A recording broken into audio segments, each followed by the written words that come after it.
पति राम गुण हरसि गए कैलास, तब प्रभु कपिन दिवाए सब विधि सुख प्रदबास।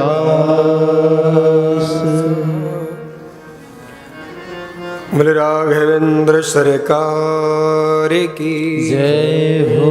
बोले शंकर भगवान की जय हो। हम सभी लोग राम कथा मंदाकिनी में प्रवेश कर रहे हैं और ये राम कथा का जो आयोजन किया जा रहा है तायल परिवार के द्वारा गत 2 वर्ष पूर्व इन्होंने शिव महापुराण कथा सुनी थी। ब्रजेश जी, मुकेश जी, संदीप, हर्ष, शिवा, ये समस्त तायल परिवार ने आनंद लिया और इस बार ये सभी राम कथा का आनंद ले रहे हैं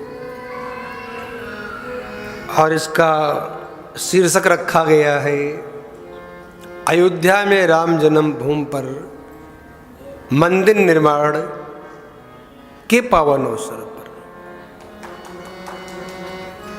और आप सभी को तो सूचना हो ही चुकी है क्योंकि 22 जनवरी का इस बार बहुत सुंदर प्रतिष्ठा का मुहूर्त है, इसलिए रामलला का जो मंदिर निर्माण चल रहा है अभी लगभग फाइनली हो चुका है। ऊपर से रंग रोगन होना है और सब करीब करीब हो चुका है।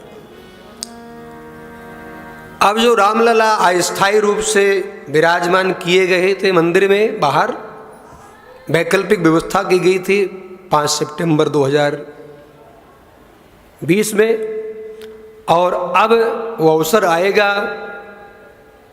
कि 22 जनवरी 2024 को परमात्मा मेरे राघव श्री रामलला सरकार अपने भाइयों के सहित उस गर्भगृह के मंदिर में प्रतिष्ठित हो जाएंगे। और हमने बचपन में सुना था अयोध्या झांकी है, मथुरा काशी बाकी है, हमने बचपन में सुना था। जब एक दौर आया था श्रीमान अटल बिहारी वाजपेयी जी का, तब सुना था हमने ये नारा, अयोध्या झांकी है और मथुरा और काशी अभी बाकी है, और वो लेना ही है, उसमें कोई किंतु परंतु नहीं है, क्योंकि लगभग इस देश में 30,000 से ज्यादा मंदिर तोड़े गए औरंगजेब के द्वारा। आप हमारे तोड़े हुए मंदिर लौटा दो तो हम भाईचारा मानने को तैयार हैं।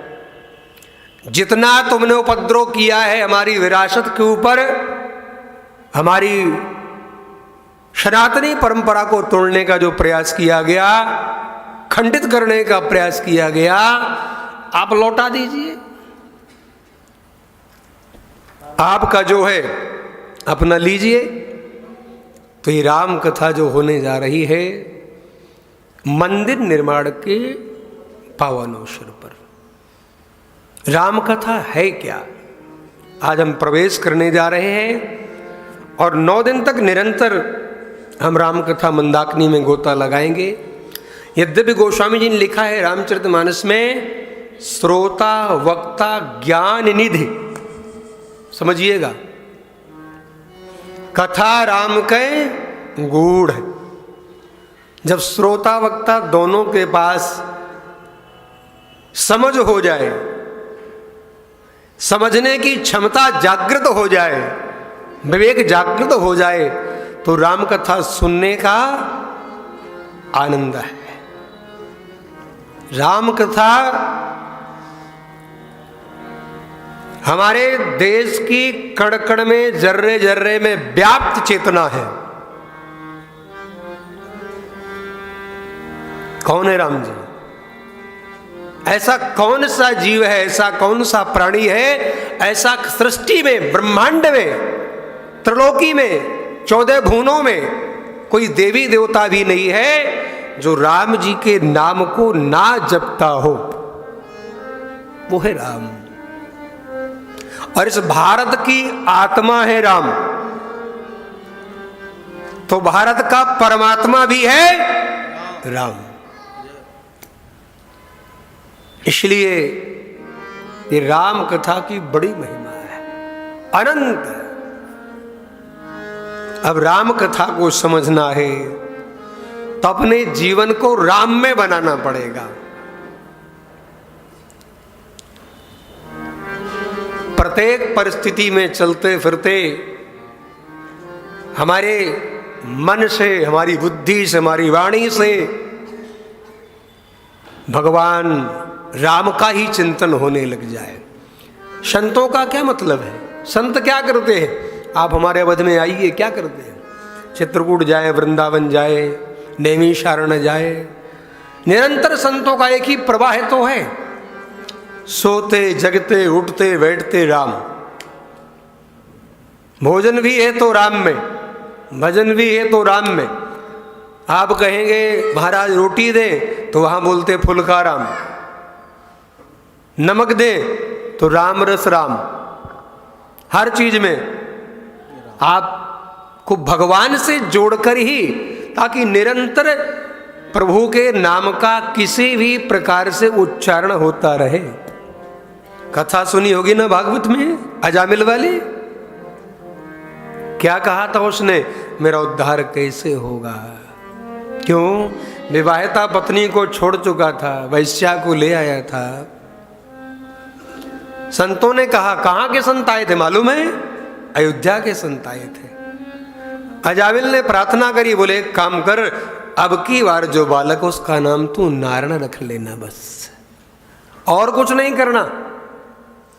तूने जो भी किया कराया है उसकी बात नहीं है, केवल बालक का नाम नारायण रख लेना, बस इतने से तेरा कल्याण हो जाएगा। और हो गया,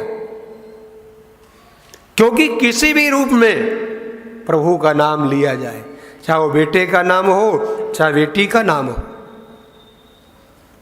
यदि नारायण नाम बेटे का है तो वेद कहता है कि सबसे पहले नारायण किसको कहा गया?